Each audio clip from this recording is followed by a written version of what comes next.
The four Raphael Rooms form a suite of reception rooms in the palace, the public part of the papal apartments in the Palace of the Vatican. They are famous for the frescoes painted by Raphael and his workshop. Together with Michelangelo's ceiling frescoes in the Sistine Chapel, they are the grand fresco sequences that mark the High Renaissance in Rome. The Stanze, as they are commonly called, were originally intended as a suite of apartments for Pope Julius II. He commissioned Raphael, then a relatively young artist from Urbino, and his studio in 1508 or 1509 to redecorate the existing interiors of the rooms entirely. It was possibly Julius's intent to outshine the apartments of his predecessor Pope Alexander VI, as the stanza directly above Alexander's Borgia apartment.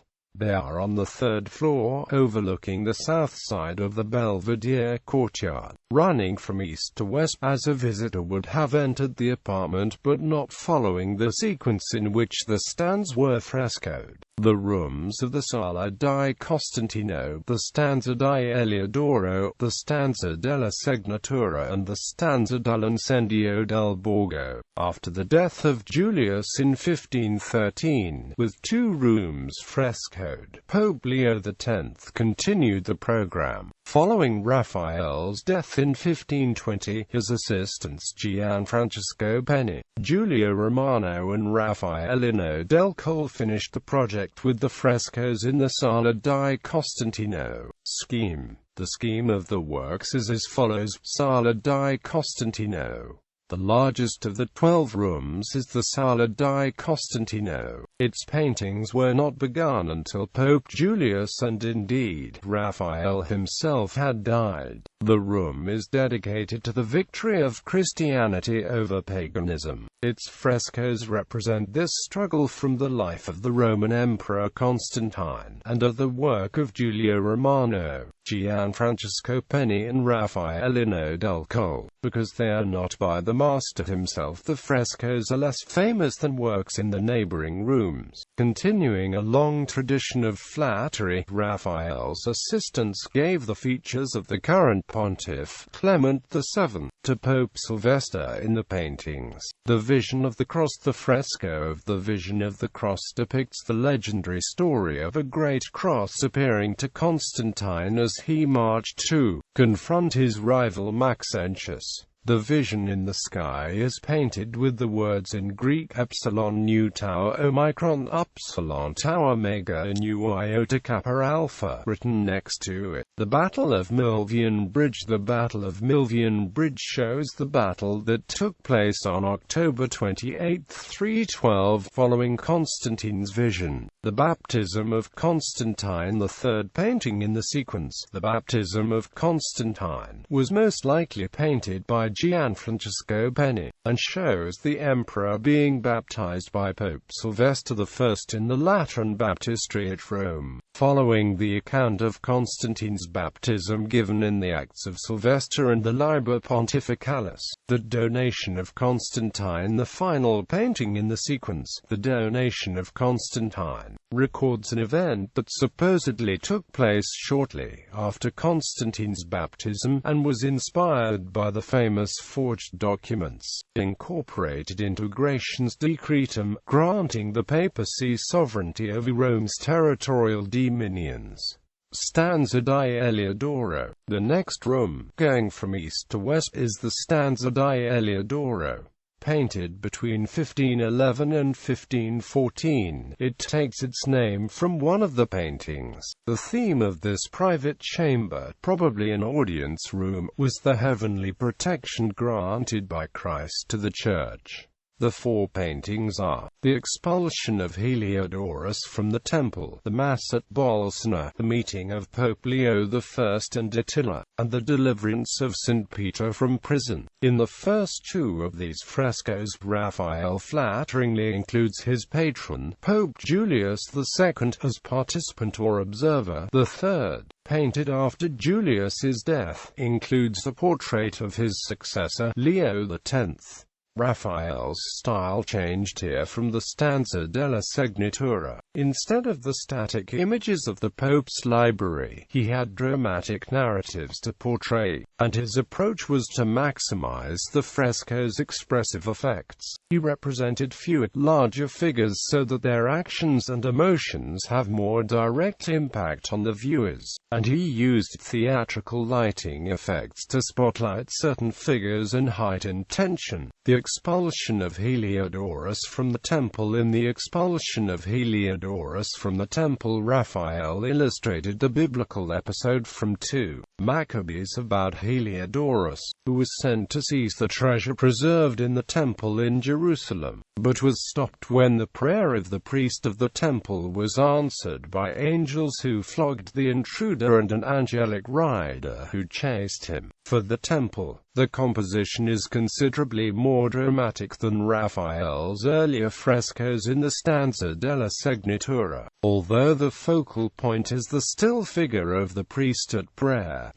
Doris and the angels rush forward into space, threatening to spill out of the painting. At the left, Julius II, carried by the Swiss guard in a chair, witnesses the event. His inclusion here refers to his battles to prevent secular leaders from usurping papal territories. The Mass at Bolsena. The Mass at Bolsena depicts the story of a Bohemian priest who in 1263 ceased to doubt the doctrine of transubstantiation when he saw the bread begin to bleed during its consecration at Mass. The cloth that was stained by the blood was held as a relic at the nearby town of Orvieto. Julius II had visited Orvieto and prayed over the relic. In 1506, the Pope is portrayed as a participant in the Mass and a witness to the miracle. He kneels to the right of the altar, with members of the Curia standing behind him. Raphael distinguishes the real 13th-century witnesses from those who are contemporaries of the Pope by the degree of engagement in the event. The latter concentrate calmly on Julius kneeling at his devotions rather than responding to the miracle. The meeting of Leo the Great and Attila. The meeting of Leo the Great and Attila depicts the storied parley between the Pope and the Hun conqueror, and includes the legendary images of St. Peter and St. Paul in the sky bearing swords. A fully developed drawing by Raphael indicates he planned to place the Pope, portrayed with Julius's features, in the background. When Leo X became Pope, and just happened to choose the name Leo, he must have encouraged the artist to bring the Pope front and center and use his own portrait. Deliverance of St. Peter. The deliverance of St. Peter shows, in 3 episodes, how St. Peter was liberated from prison by an angel, as described in Acts chapter 12.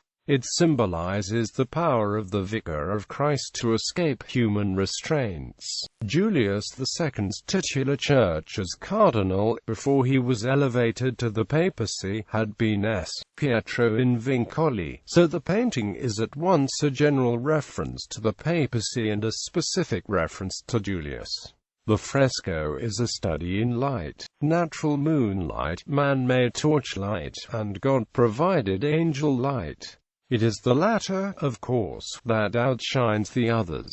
Stanza della Segnatura. The Stanza della Segnatura was the first to be decorated by Raphael's frescoes. It was the study housing the library of Julius II, in which the Signatura of Grace Tribunal was originally located. The artist's concept brings into harmony the spirits of antiquity and Christianity and reflects the contents of the Pope's library with themes of theology, philosophy, jurisprudence, and the poetic arts, represented in tondi above the lunettes of the walls. The theme of this room is worldly and spiritual wisdom and the harmony which Renaissance humanists perceived between Christian teaching and Greek philosophy. The theme of wisdom is appropriate as this room was the council chamber for the apostolic signatura, where most of the important papal documents documents were signed and sealed. Disputation of the Holy Sacrament. The first composition Raphael executed in 1508–1509 was the Disputation of the Holy Sacrament, the traditional name for what is really an adoration of the sacrament. In the painting, Raphael created an image of the Church which is presented as spanning both heaven and earth. The School of Athens. Toward the end of 1509, Raphael began work on the wall opposite the Disputa. This second painting, entitled The School of Athens, represents the degrees of knowledge of the truth acquired through reason. The fresco's position as well as the philosopher's walk in direction of the Holy Sacrament on the opposite wall suggested the interpretation of the whole room as the movement from the classical philosophy to the true religion and from the pre-Christian world to Christianity. It was meant to reside over the philosophical section of Pope Julius II's library.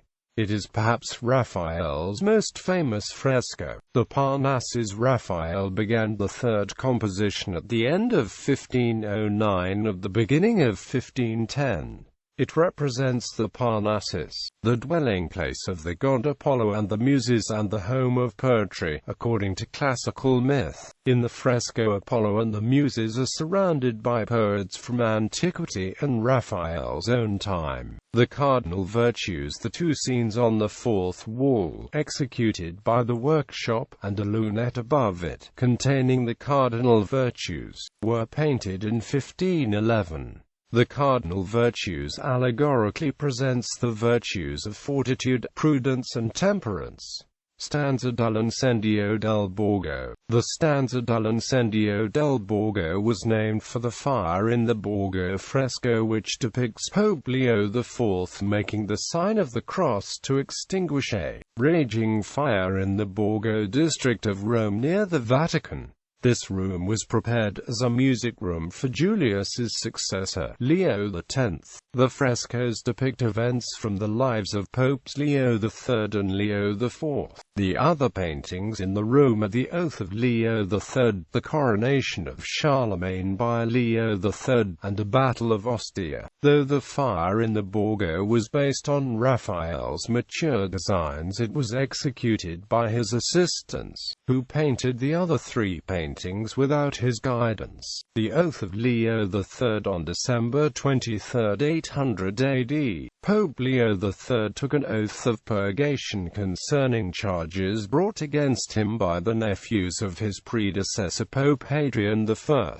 This event is shown in the Oath of Sir Leo III. The Coronation of Charlemagne. The Coronation of Charlemagne shows how Charlemagne was crowned Imperator Romanorum on Christmas Day, 800. Fire in the Borgo. The fire in the Borgo shows an event that is documented in the Liber Pontificalis, a fire that broke out in the Borgo in Rome in 847. According to the Catholic Church, Pope Leo IV contained the fire with his benediction. The Battle of Ostia. The Battle of Ostia was inspired by the naval victory of Leo IV over the Saracens at Ostia in 849.